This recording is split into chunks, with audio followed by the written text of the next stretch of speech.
வாழ்க்கையின் வேர்களோ மிக ரகசியமானது. ரகசியம் காண்பதே நம் அவசியமானது.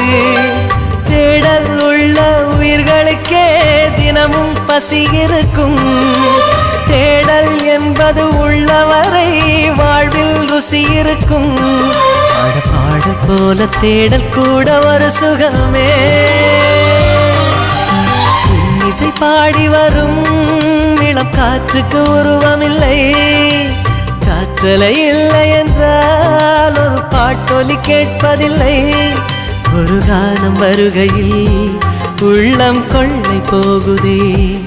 ஆனால் காற்றின் முகவரி கண்கள் அறிவதில்லையே. இந்த வாழ்க்கையே ஒரு தேடல் தான். அதை தேடி தேடி தேடும் மனது தொலைகிறதே.